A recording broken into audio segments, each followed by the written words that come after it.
Good morning to all. आज हम जो फोर्थ कहानी है मधुआ जयशंकर प्रसाद द्वारा रचित, हम उस पर चर्चा करते हैं। ये कहानी है जो मनोवैज्ञानिक कहानी है, जो एक कोमल सुंदर पीड़ित बालक के दुखों से भरे जीवन को लेकर कहानी है, जिसके कारण एक शराबी भी काम करने लग जाता है, यानी कि कर्मठ बन जाता है। उनको देखकर, एक पीड़ित बालक को देखकर वे दोनों एक साथ रहने लगते हैं। पहले वह शराब पीता था, लेकिन जब उसका परिचय एक बालक से होता है, वह उनके साथ नवा कार्य करने के लिए अपने घर से निकल जाता है।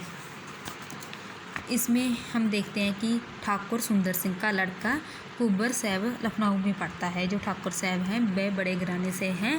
उनका जो लड़का है कुब्बर साहब, वह लखनऊ में पढ़ता है। कभी कभी वह लखनऊ में अपने लड़के से मिलने के लिए आता है। मिलने के लिए आता था। ठाकुर सुंदर सिंह को कहानी सुनने का चस्का था। वह खोज करने पर उसे कहानी सुनाने वाला एक शराबी मिला, क्योंकि शराबी कहानी सुनाकर जो भी उसे तय पैसा मिलता था, उससे वह शराब पी लेता था, उससे उनका गुजारा होता था। एक दिन जब ठाकुर सुंदर सिंह को कहानी सुनने का मन हुआ, तो वह अपना सारा काम धंधा छोड़कर शराबी को बुलाने के लिए कहा। वह शराबी से कहता है कि मैंने आपसे बहुत राजमहलों की कहानी सुनी है, बेगमों की कहानी सुनी है, जो मतलब आए दिन जो हम देखते हैं ज़िंदगी में, उनकी कहानी सुनी है, अमीरों की रंगड़ियों की कहानी सुनी है, लेकिन आज हमें कोई हंसाने वाली कहानी सुनाइए, जिससे हमारा जो मन है वह खुश हो जाए।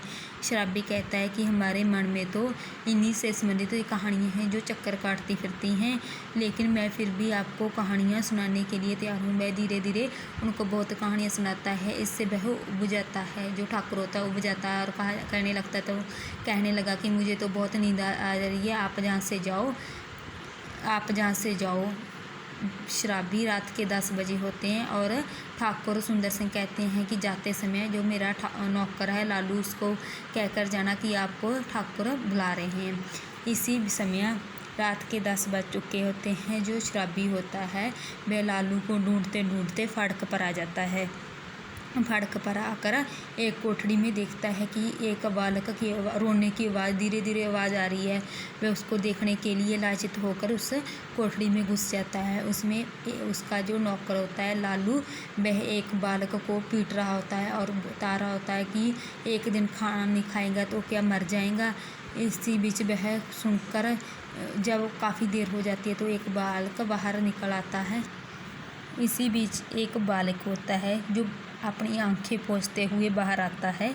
उसको देखकर शराबी को उसके प्रति सहानुभूति होती है। वह उसका हाथ पकड़कर फाटक से बाहर आ जाता है। दोनों एक साथ चलने लगते हैं। चलते चलते वह उससे पूछता है कि आपको क्या हुआ है, आप क्यों रो रहे हैं।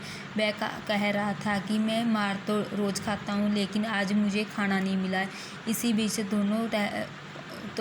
दोनों पैदल आते आते अपनी कोठड़ी में पहुंच जाते हैं। शराबी उसे वहां बैठाकर, क्योंकि बहुत ठंड होती है, उसे बैठाकर उस पर कंबल देकर एक पराठे का टुकड़ा जो उसकी झोपड़ी में पड़ा था उसको देकर बाहर कुछ लेने के लिए चल दिया।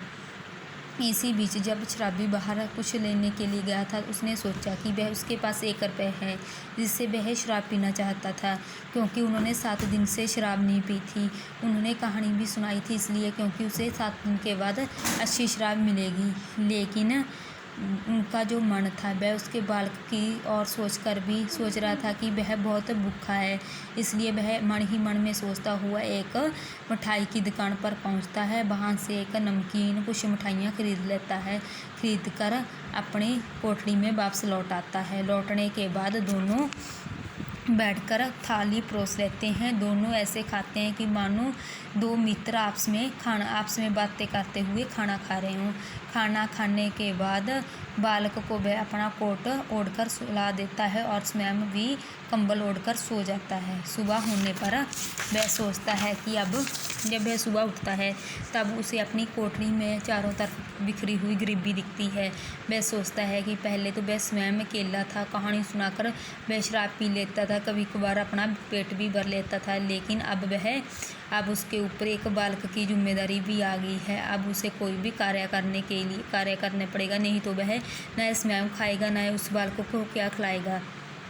इसी बीच वह बालक को छोड़कर वहीं कोठड़ी में छोड़कर अकेला घूमते घूमते गोमती नदी के किनारे चल दिया। वहीं खड़े खड़े वह कुछ सोचने लगा, लेकिन पीछे से एक आवाज़ आई कि अरे आप जहाँ कैसे, मैं तो आपको ढूंढते ढूंढते बहुत जहाँ तक आ पहुँचा हूँ। वह आवाज़ देने वाला जो व्यक्ति था वह राम था, जिसके पास शराबी ने अपनी सांड दरने की मशीन रखी हुई थी। पहले शराबी सांड दरने का कार्य करता था, उसकी ज़िंदगी बढ़िया तरीके से चलती थी। सांड दरने का कार्य होता है वो जो जैसे कोई भी अंजोर को तीखा करते हैं, जैसे दांत हम तीखे करते हैं या कोई कैंची तीखी करते हैं, उसको हम सांड दरने का कार्य कहते हैं।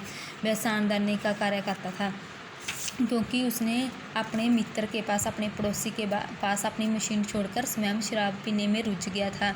लेकिन इतने सालों के बाद जब उसे वह व्यक्ति मिलता है और उसके मशीन लौटा देता है, वह अपनी मशीन लेकर अपनी कोठड़ी में आ पहुँचता है।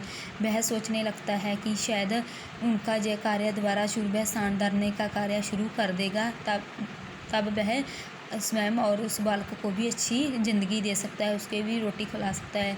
अगले दिन से वह दोनों मधुआ, उस बच्चे का नाम, जो उस बालक का नाम मधुआ था, जो इस कहानी का नाम भी मधुआ है, वे दोनों सांड दरने का कार्य को शुरू करते हैं। धीरे धीरे उनका यह व्यापार या धंधा बढ़िया तरीके से चल पड़ता है, क्योंकि इसी बीच कभी मधुआ उसे बताता है कि उसका पिता था वह भी ऐसे ही मर गया था शराब पीने की।